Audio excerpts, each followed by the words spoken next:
Hello and welcome to the 13th day of the 100 Days Consistency Challenge.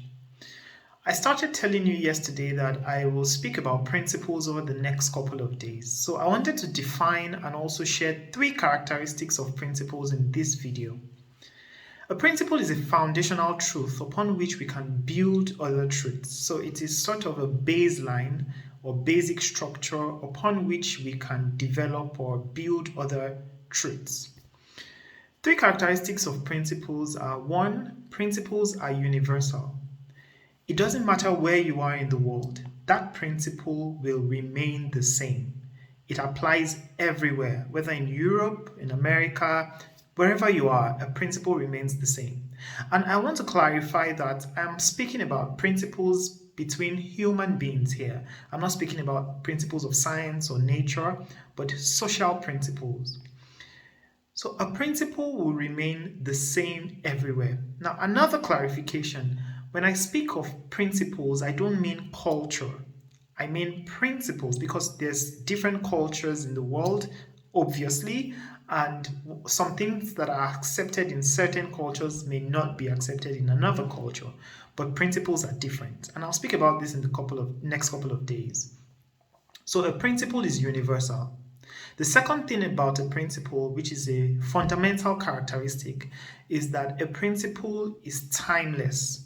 So whether 200 years ago or 50 years into the future or today, the principle remains the same.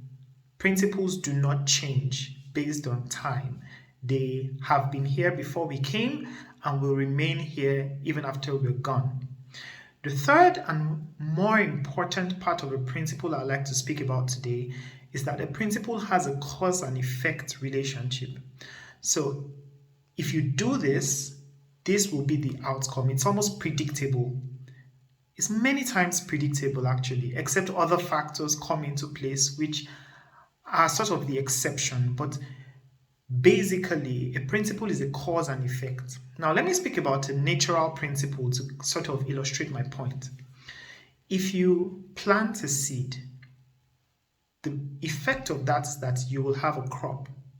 Now, sometimes you might not have a crop, and that will be in exceptional situations. Perhaps that year there was some disease and the crop would not germinate, something like that. Or maybe an animal or insects came to eat up the seed, whatever. But barring those spectacular outcomes or exceptional outcomes, if you plant a seed, you will get a crop. It's just how the world is set up. Same thing, if you show love to others, you will usually get love back. That's how it is. Now, I know there'll be many buts and ifs, and people say, what do you mean? I show love to this person and I don't see it back. But no, the principle is what you give out, you will usually get back in return. It's a natural principle. But I'll speak more about these things in the next video, so I don't want to flog it here. But 3 things about principles today: universal, timeless, and causal effects. So cause and effect. I don't know if that wording was correct. Causal effects, maybe causality for a principle. But the point is, if you do this, you will get something else in return. That's the nature of a principle. It's a give and take kind of relationship. Thank you for watching today's video. Speak to you tomorrow.